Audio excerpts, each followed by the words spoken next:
I'm Kevin Lee, and let's queer up gay culture.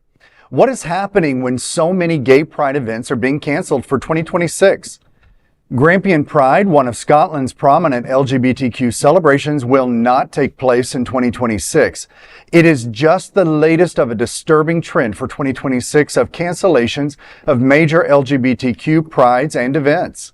In an emotional announcement on social media titled, quote, Public Statement, 4 Pillars of Grampian Pride 2026, end quote, the organizers said, quote, after many months of reflection, discussion, and deeply emotional consideration, the board of 4 Pillars has made the incredibly difficult decision that we will not be hosting Grampian Pride in 2026, end quote.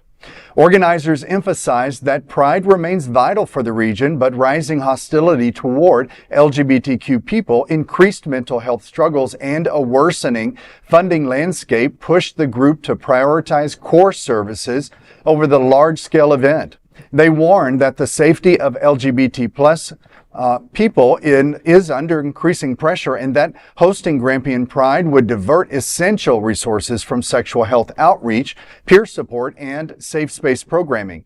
The cancellation comes amid wider financial instability across UK Pride events following the collapse of Manchester Pride's organizing body and multiple 2025 pauses, including London by Pride.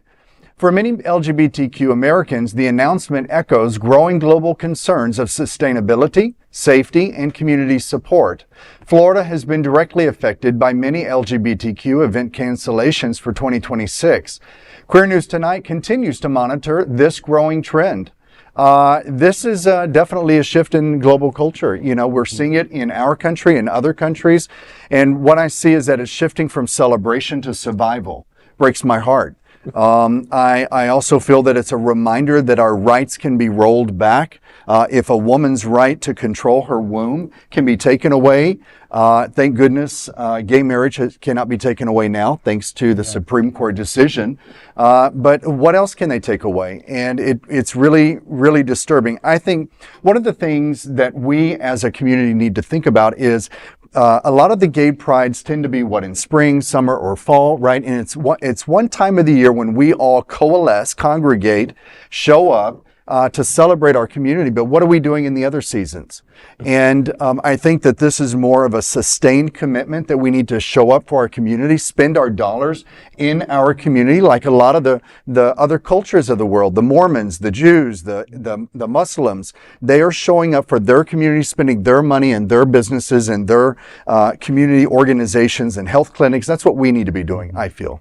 You know, maybe look at it a different way too. I mean, a lot of the corporate sponsors are backing out too. So we don't have these huge, big city, organizations and celebrations. Maybe we have smaller, community celebrations instead, but we still need to be out there celebrating, our pride of ourselves and who we are. I mean, Naples Pride had a hard time last year with the city pushing back and with the drag queens, and it's still a big lawsuit going on. But Naples had 5,000 people. It was small, but, mighty. Bonita Springs just had theirs last weekend or 2 weekends ago, and they had 400 people, but it was a great celebration. People were happy. So maybe we get rid of these large ones and do something that's more inclusive and smaller. Show up and shine. Yeah. I mean, because they're really trying to do is try to hide us. Right. They're not really trying to protect us. They're trying to hide us, put us in the back in the closet.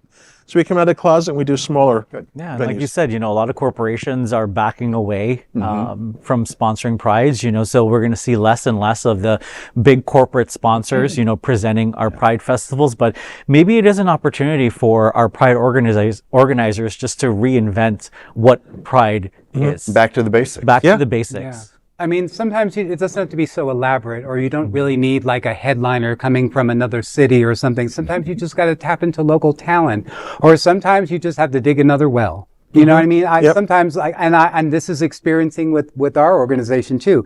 We are having sponsors that are stepping up. Thank you, CAN Community Health, and also the Bears of South Florida. But we do have other ones that said no, and it's not that they didn't want to fund us, it's just that they don't have the money. Yeah. And understandably, because of everything that's going on politically, we're hoping that we'll get them back next year.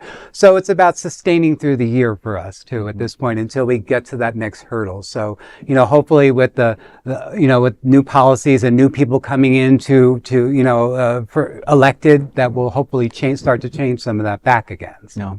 Absolutely. Well, make sure that you discover your local Pride event in your community and support them. There's no other queer nonprofit media platform like this in the entire world. Support our LGBTQ stories by sharing them and subscribing to Queer News Tonight.